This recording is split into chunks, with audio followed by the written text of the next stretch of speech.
Boa noite. Aquele friozinho na barriga gostoso. Estava com saudade. Vocês são mais bonitos do que a câmera. Vocês são muito mais bonitos do que a câmera. Alguns estão mais baleados, mas ainda assim vocês são mais bonitos do que a câmera. As meninas com certeza são.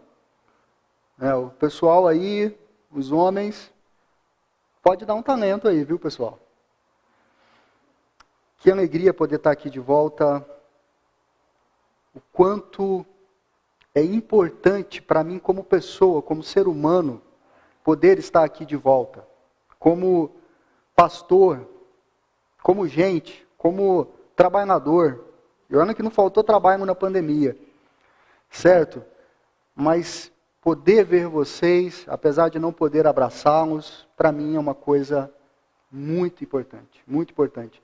Eu não sei se você já surtou na pandemia, eu já surtei, e a maioria do pessoal que eu conheço já deu uma surtada. Você já surtou? Tá tudo bem. Dizem que quem não surtou ainda, tá em tempo, viu? É muito bom. Eu cheguei aqui de manhã cedo e vi o Ministério de um Louvor ensaiando, e eu tive uma reação mista, e a noite não foi diferente. Uma vontade de chorar e ao mesmo tempo de rir. Eu não sei explicar isso. Me deu vontade de chorar. E ao mesmo tempo tinha uma alegria que me fazia querer sorrir. As duas emoções estavam brigando dentro de mim, né? Então, que bom podermos estar de volta. Eu não sei se você estava acompanhando pela internet a nossa série de mensagens em Gênesis. Alguém aí assistiu? Levanta a mão assim, Gênesis 1 e 2. Não precisa ter vergonha, até porque eu tenho acesso ao número de pessoas que assiste, e eu sei que nós não temos uma grande audiência virtual. E isso também se deve ao fato de que nós cansamos das lives, das pandemias. No início, todo mundo no sertanejo universitário. Como que o pastor estava? Só observando. Falando, Jesus, até onde isso vai? Esse pessoal aí, Senhor, não cabe a mim julgar, mas o senhor quer a minha opinião? Podia ser um rock and roll universitário, né? Ok. E chegou um momento que daí ninguém mais aguentava nenhum tipo de live, videoconferência e coisas afim. Irmãos, cansamos, né? Não fomos feitos para a virtualidade. A virtualidade é uma realidade com a qual temos que lidar, mas nada supera podemos estar juntos, termos referência de que não estamos sós na jornada. Eu vou lembrar para você que picou o fumo e não assistiu, o que aconteceu em Gênesis 1 e 2. Em Gênesis 1, Deus cria todas as coisas do nada.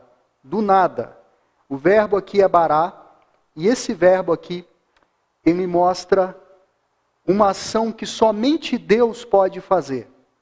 Deus é o único em toda a Bíblia que pode barar, pode criar alguma coisa no sentido desse verbo. Só Deus pode criar algo do nada, sem matéria. Não há matéria pré-existente, não existe nada. Deus do nada faz surgir alguma coisa. Somente Deus cria todas as coisas. Do nada. Somente Deus pode criar. E a iniciativa é sempre Deus. Deus, Deus, Deus.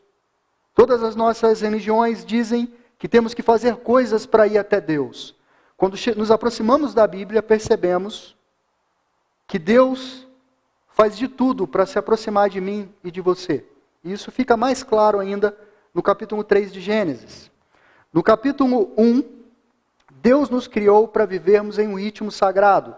Deus cria todas as coisas em 6 dias, e no 7º dia, Deus descansou. Mesmo sem ter cansado, porque Deus não se cansa. Ele não é como a gente. Porque Deus estava nos ensinando que a vida humana não foi feita para fazer apenas, para realizar, para trabalhar, para agir, mas para termos pausa, contemplação e esse ritmo sagrado. Essa nova forma de viver que entende que há um Criador, que há um Senhor, que há um sustentador, e que não é o nosso trabalho que traz o pão, é o pão nosso de cada dia nos dá hoje. Há um trabalho a ser feito, mas há um Deus que não dorme, que trabalha por mim e por você, e que garante para nós que o descanso é uma necessidade nossa.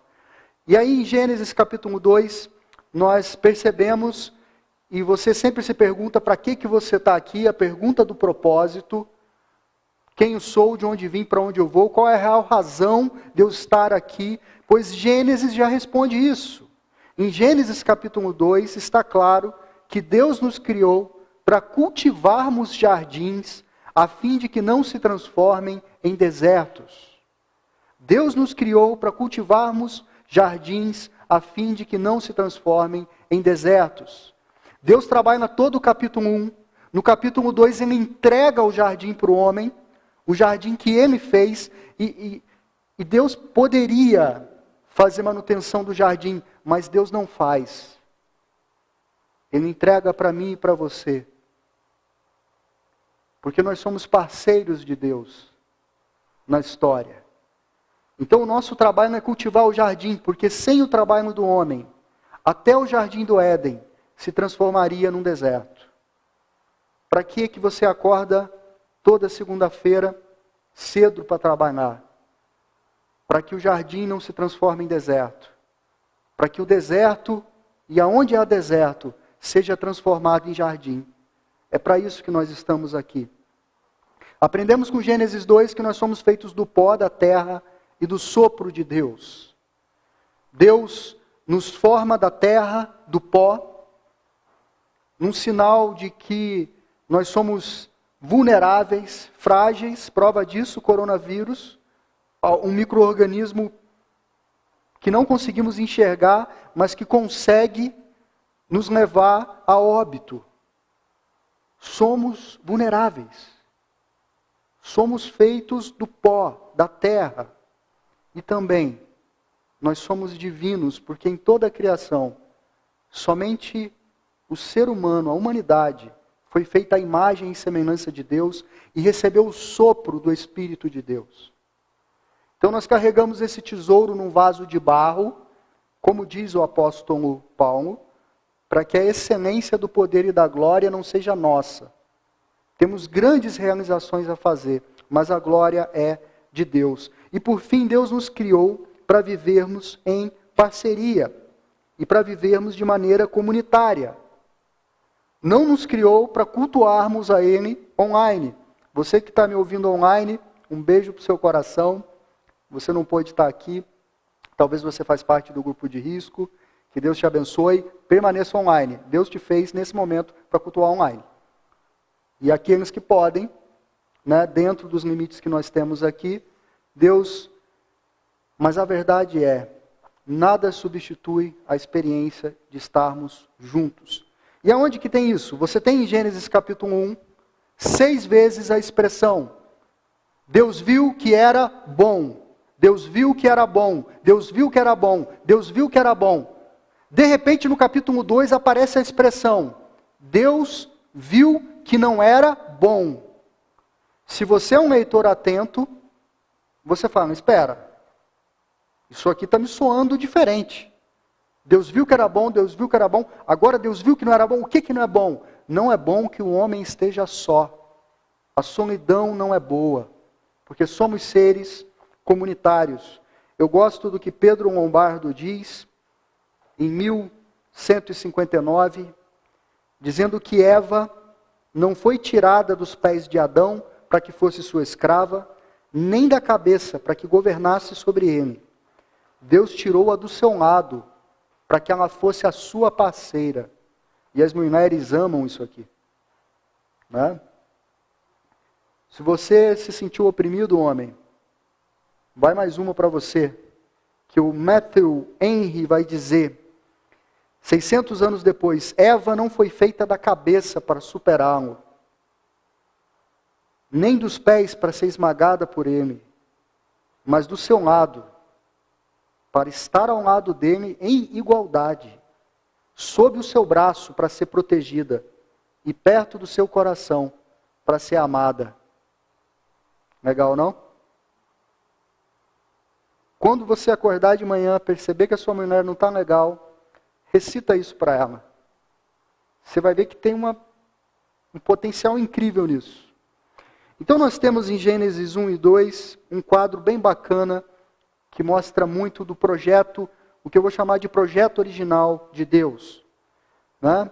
Deus faz todas as coisas, a iniciativa é sempre dele, a gente tem Deus nos criando para viver com um ritmo sagrado, cultivarmos jardins, somos vulneráveis, mas somos divinos, e também fomos criados para uma vida em parceria. E em Gênesis 3, aquilo que é chamado de a queda, nós temos uma mudança de status na nossa condição. E eu quero ler com você Gênesis capítulo 3, e eu fui dando outros nomes aqui para os blocos de texto. Acompanha comigo. A serpente, a mais sagaz de todos os animais selváticos. E começa com mas. Mas a serpente, porque está tudo bem, está tudo perfeito. Está tudo como tem que ser. E de repente, mas a serpente, mais sagaz que todos os animais selváticos que o Senhor Deus tinha feito, disse à mulher, é assim que Deus disse, não comereis de toda a árvore do jardim?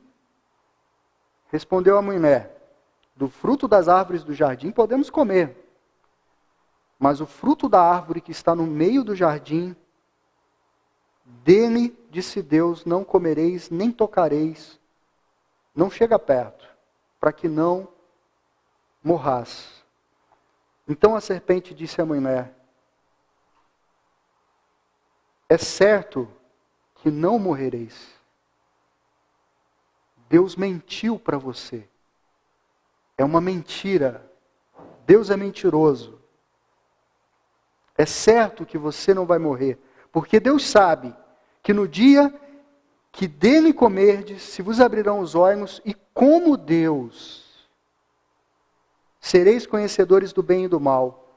Vendo a mulher que a árvore era boa para se comer, agradável aos olhos, desejável para dar entendimento, tomou do fruto, comeu, deu ao seu marido e ele comeu.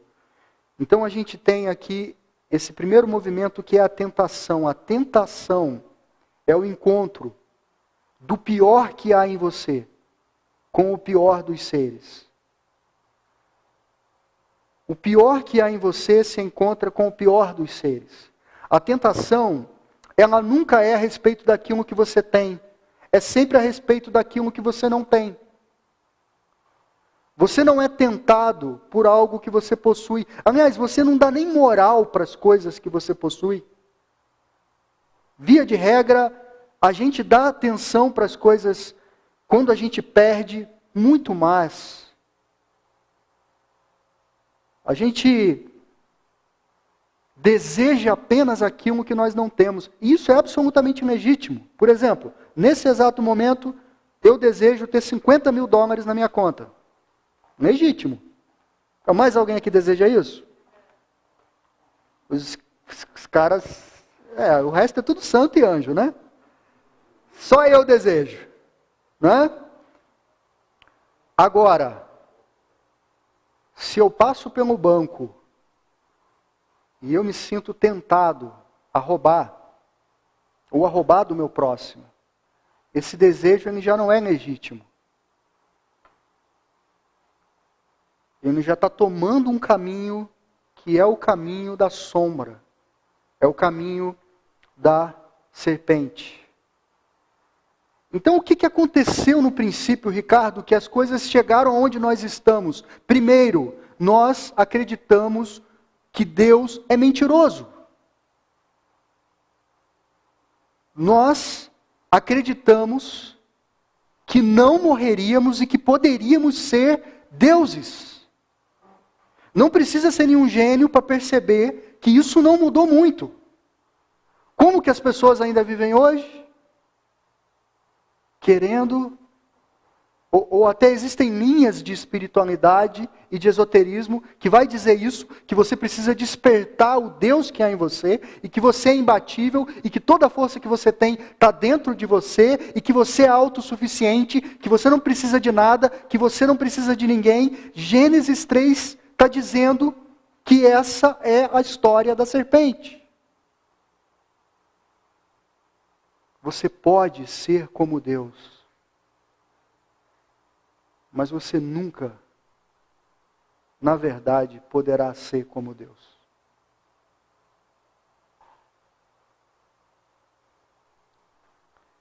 A substância com a qual nós somos feitos não é a mesma substância com a qual Deus pré-existe desde sempre. Eu e você somos pó, com uma centelha divina que Ele assoprou sobre nós. É outra categoria. E nós abraçamos essa ilusão. A árvore era boa para se comer, agradável aos olhos, desejável para dar entendimento. E então nós embarcamos nessa. O que aconteceu no princípio? Acreditamos que Deus era mentiroso. Então nós temos esse segundo grupo de textos que eu vou chamar de a desconexão. Então os olhos de ambos são abertos, eles percebem que estão nus, eles cosem folhas de figueira, fazem cintas para si, fazem roupa. Surge aqui, ao mesmo tempo, a primeira grife e a primeira religião da história, numa tentativa de tampar a nudez humana, a vergonha, a percepção de culpa. E então, quando ouviram a voz do Senhor Deus que andava no jardim pela viração do dia, esconderam-se da presença do Senhor Deus. Não precisa ser gênio para perceber que isso continua acontecendo. Como eu disse, a história das nossas religiões é a história de colocarmos roupas a fim de que Deus não nos enxergue. Mas é um pouco patético o que está acontecendo aqui. Porque Deus chega no jardim e diz: onde estás? E você imagina Adão de trás de uma árvore. Cara, está funcionando. Você está escondendo de Deus atrás de uma árvore? Isso é meio grotesco isso, cara. Mas é isso. Ele tem medo de Deus, ele vai para trás da árvore e diz: eu tive medo e eu me escondi. Não precisa ser gênio para perceber que a humanidade continua se escondendo de Deus. E que Deus continua a nos buscar. A iniciativa é sempre de Deus. Onde estás? Não importa o que você fez, não importa de onde você veio. A gente está falando do maior episódio de desconexão da história. Deus foi até lá e falou: Adão, aonde você está?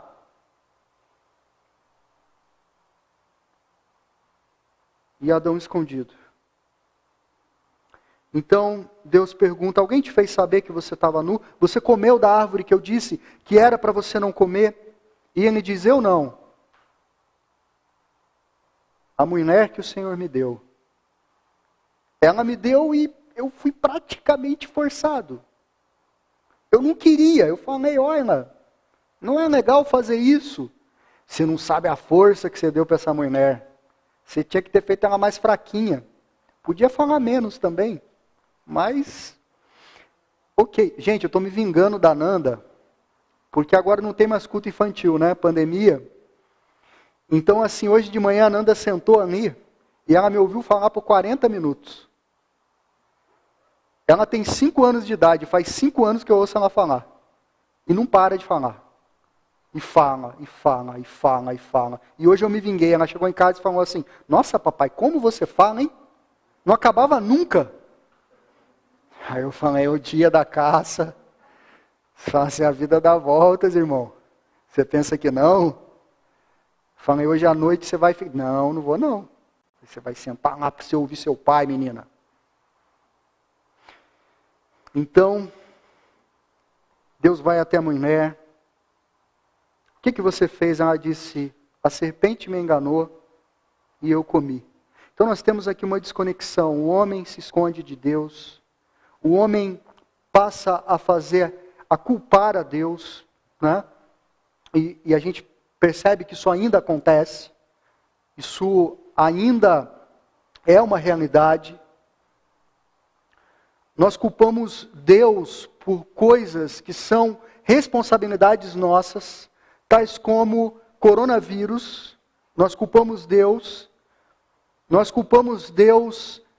pelos problemas climáticos, mas destruímos o nosso planeta. A gente continua dizendo, eu não. A culpa é do Senhor. E é bacana porque Adão, ele tem uma... O cara acabou de se esconder de Deus, ele está com medo, ele sabe quem Deus é. E o cara já tem um alto poder de malandragem. Deus chega para ele e fala assim, Senhor, o Senhor tem que repensar aí o que o Senhor anda fazendo. Você fez aí a mulher, eu não pedi nada. Tudo bem que eu gostei. Achei muito bonita, por sinal, né? A ideia lá do hebraico de que quando Abraão, ih, irmãos, é tempo sem pregar. Também Adão, né? Quando Adão vê Eva, é porque Abraão, não precisa ser gênio, para pegar essa. Adão vê Eva e fala, uau! Mas agora ele está dizendo, eu não pedi nada. Estava tudo bem aqui. Você que chegou com essa mulher aí. E aí, ela enfiou esse negócio na minha boca. Eu estava quase dormindo, eu nem percebi quando eu comi. Nos escondemos de Deus e culpamos Deus. E nós temos então um terceiro movimento do texto, que é o juízo. Onde Deus diz para a mulher, eu multiplicarei os sofrimentos da tua gravidez. Em meio de dores, dará à luz filhos. O teu desejo será para o teu marido e ele te governará. Para Adão ele diz, você atendeu a voz da tua mulher, você comeu da árvore, que eu te ordenara que não comesses, maldita é a terra por tua causa, em fadiga obterás dela o sustento. Ela vai produzir cardos, abróinos, espinhos, no suor do teu rosto comerás o teu pão, até que volte à terra, porque tu és pó, e ao pó tornarás. O Senhor então lança fora do jardim do Éden, expulsa o homem e coloca querubins e uma espada flamejante para proteger a entrada do jardim. Então nós chegamos no juízo de Deus. Há quem goste de usar a Bíblia com um intuito sagaz, como aquele da serpente, para oprimir as pessoas. Pessoas que fazem isso acreditam que, por exemplo, o homem ele precisa ter predominância sobre a mulher. Né? O homem é o cabeça. Mas não no sentido correto que a Bíblia diz. No sentido da queda. Porque quando Deus cria o homem e a mulher, Ele os cria iguais e complementares. Mas em Gênesis 3, os relacionamentos passam a adotar a lógica do poder e da dominação. O teu desejo será para o teu marido e ele te governará. A partir disso, todos os nossos relacionamentos passaram a ser mediados pela lógica do poder e da dominação. Quando você pergunta para uma mulher qual é a grande alegria da vida dela, aquelas que já tiveram filhos costumam dizer que essa é a maior alegria. E a gente tem uma alegria muito grande, né? A gente tem a Clau, que está grávida, graças a Deus, né, Clau? O João também está grávido. Mais a Clau do que você, João. E a Fer, minha esposa, também está grávida. Então nós vamos ter um segundo filho. E a gente está muito feliz com isso e contente. Não tem como comparar o sofrimento do homem com o sofrimento da mulher na história. Não tem como. Hoje, a gente começou hoje a discutir feminicídio e violência contra a mulher. Hoje, há 100 anos atrás, e antes disso, não se discutia isso. Não, a Bíblia falava a respeito disso. Ela não é um livro machista, como algumas pessoas querem fazer leitura. Também não é um livro feminista. Mas ela com certeza é a favor do vulnerável. Com absoluta certeza. A Fernanda, com 1 semana de gravidez, não consegue sentir cheiro de nada. Direito, não é Covid. Ela sente cheiro e tem náusea. Ela tem vontade de vomitar. De manhã eu perguntei para o Ciro, há quanto tempo existe a cesárea? Por quê? Como que você fazia antes se a criança se desenvolvesse e ficasse sentada no útero? Como que você tira a criança de lá? Como que se fazia isso? Veja bem, uma gravidez normal dói. Vocês já ouviram falar do fórceps? Te parece uma boa ideia? Não parece uma ideia medieval? Eu acho que nós homens não sabemos o que é a dor. Eu particularmente, meu amigo, se eu tenho uma gripe, eu fico acamado 7 dias. Deus me livrou do Covid. Porque se eu pego esse trem na boa, só Deus sabe. Se eu tenho febre, meu amigo, eu pego 15 dias de licença. E a minha esposa fica trabalhando, varrendo a casa, anda para um lado para o outro. Não para, gente, orem por mim. Eu não sei como desliga. A Nanda está indo pelo mesmo caminho. Eu vivi nessa pandemia 19 infâncias inteiras, brincando com a Nanda. Cadê as escolas? Quando decidiram voltar com a escola, eu falei assim, Deus, e agora?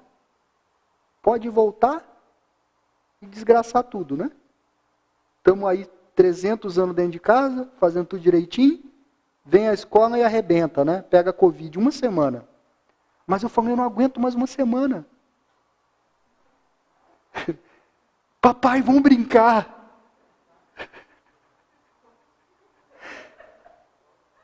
Gente, eu sou um sobrevivente. A queda trouxe a ideia que mesmo as maiores alegrias, elas passaram a trazer notas de dor, de tristeza e de sofrimento. Dar à luz a um filho é uma coisa inimaginável para quem é homem.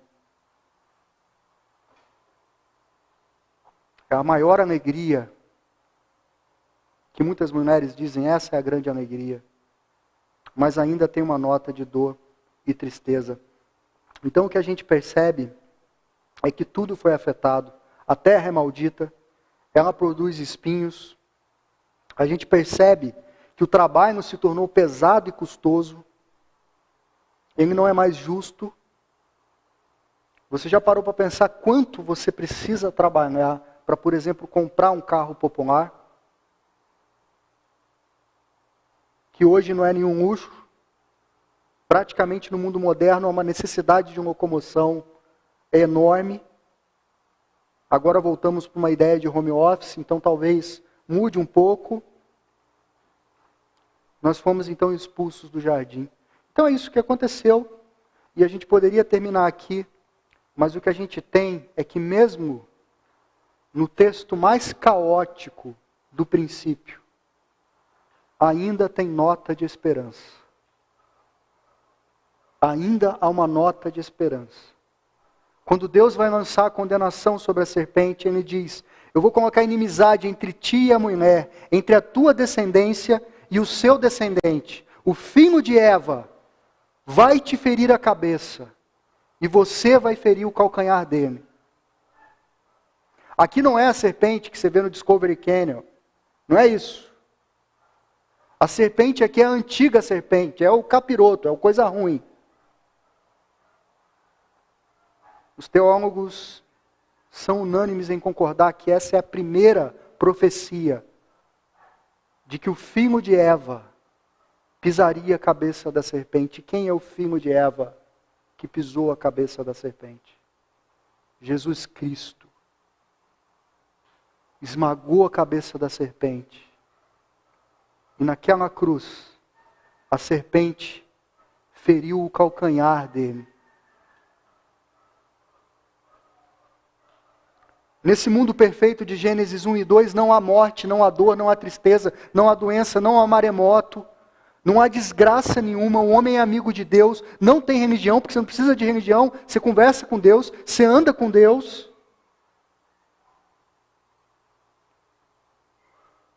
Adão e Eva criaram a primeira religião, tentando esconder o pecado de Deus. E Deus, que sempre tem a iniciativa, fez o Senhor Deus vestimenta de peles para Adão e sua mulher e os vestiu. Deus disse: olha, Adão, você está indo embora do jardim, mas não vai assim não. Eu posso tampar a sua vergonha. Você não pode, mas eu posso. Deus faz vestes de peles e tampa a nudez de Adão e Eva. Essa foi a primeira morte da história.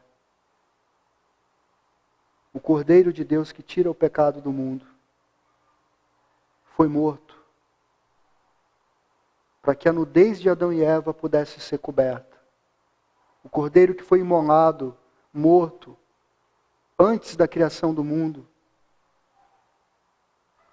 para que Adão e Eva não fossem completamente desconectados. Entenda uma coisa, a serpente blefou quando ela disse: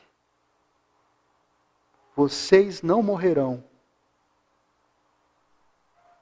Porque Deus não é mentiroso. Mas Adão e Eva não morreram. Pelo menos não naquele momento.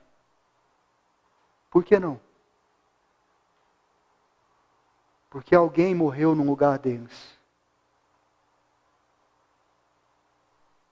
Houve morte. Houve uma troca. Houve uma substituição.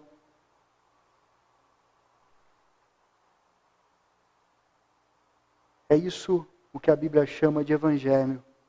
Tudo o que Deus fez por mim e por você, que jamais poderemos fazer por nós mesmos. Por que a gente vem na igreja? Eu quero ir na igreja. Olha que legal estar aqui com vocês. Não é bacana? O que você leva para casa? Eu estava com saudade de dizer isso. Ou você que já está em casa, o que você fica com você? Antes eu não podia dizer isso. Você não precisa ser gênio para... né? Primeiro, você não precisa ter medo de Deus. Para de ser patético. Para de ser o cara que fica atrás da árvore. Não está funcionando. Para de ser a pessoa que tenta tampar a própria nudez. Não está funcionando. Vá até ele e diga: eu preciso de vestes novas. Você não precisa ter medo de Deus. Não precisa ser gênio para perceber que as pessoas andam por aí assustadas. Elas entram em religiões das mais variadas, apavoradas. Elas têm medo. Qualquer coisa que acontece errado, elas já acham que Deus está punindo, Deus está machucando, Deus está castigando. Esse Deus é a serpente. Não confunda Deus com a serpente. O Deus que a Bíblia revela, Ele não é mentiroso. Ele disse que fechou contigo, Ele fechou contigo. Ponto final. Do alto da cruz do Calvário, Jesus disse, está consumado, está feito. Ele não é mentiroso. Segundo, o seu trabalho é retirar espinhos enquanto semeia. Porque a gente ainda está sob a lógica de Gênesis 3, mas não completamente, porque na cruz do Calvário todas as coisas começaram a ser redimidas. Nós estamos voltando para o jardim. Então a gente vai para o deserto e a gente tira os espinhos e cultiva a boa semente e planta árvores frutíferas. E terceiro, os relacionamentos agora, eles não existem mais a partir de Cristo, na lógica de Gênesis 3. O teu desejo será para o teu marido e ele te dominará. A lógica de Jesus Cristo é, aquele que quiser ser maior, que seja o menor. Os últimos serão os primeiros. A lógica de Gênesis inteira é gente quebrada, fracassada. Tem várias histórias em Gênesis. Leia Gênesis. A quem Deus cuida, a quem Deus revela, a quem Deus traz missões, palavras. A lógica dos relacionamentos agora é serviço. Você está aqui para cuidar daqueles a quem Deus confiou a você. Tudo bem? Como faz muito tempo que eu não prego, essa foi a introdução. Vamos orar? Vou ficar só na introdução hoje, porque eu achei razoável. Mas semana que vem, a gente vai para o primeiro ponto, Gênesis capítulo 4, tá bom? Vamos falar com Deus? Feche seus olhos.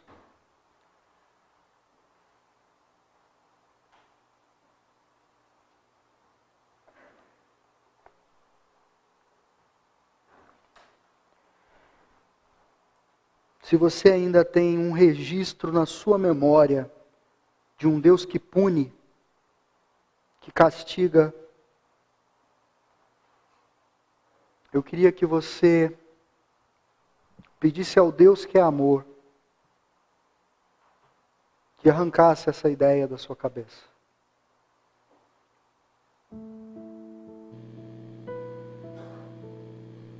Queria que você pedisse a Ele que tornasse o seu trabalho um caminho para que o deserto vire jardim.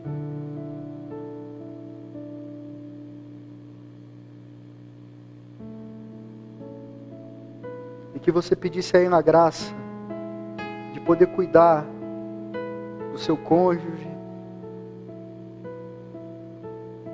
cuidar das suas crianças, da sua família, dos seus amigos,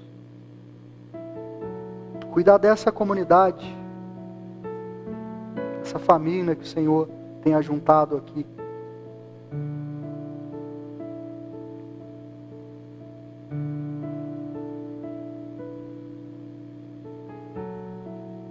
Senhor, a gente quer sair de trás da árvore,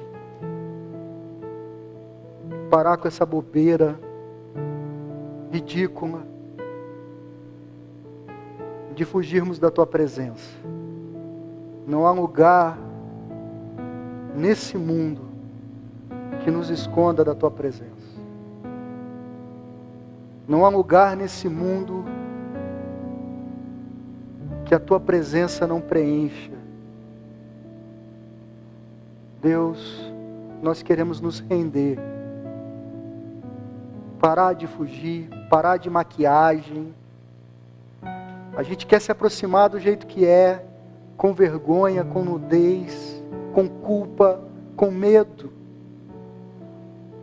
mas com o desejo da Tua presença. com a convicção de que o Senhor nos busca. E como queremos ser encontrados por Ti essa noite. Nos encontra, Senhor. Nos encontra.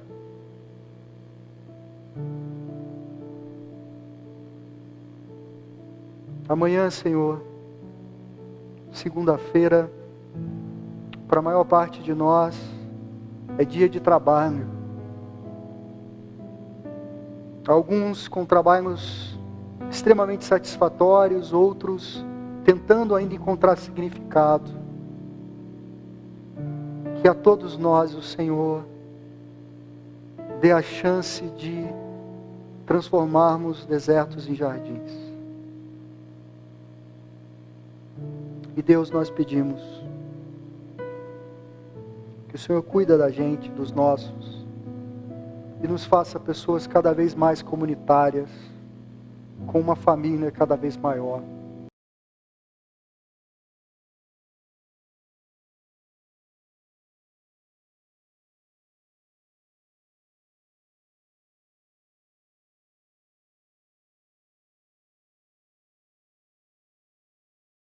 Casa, acompanhando pela internet, que a Tua bênção chegue a esse também. E que possamos, Deus, com a Tua graça, sermos essa comunidade com uma mesa larga, grande, cheia de alimento para o faminto, cheia de água para o sedento. Seja um espaço em que aquele que se encontra atrás da árvore tenha coragem de vir para a luz, para se encontrar contigo. Nós oramos em Teu nome, Jesus. Amém e amém.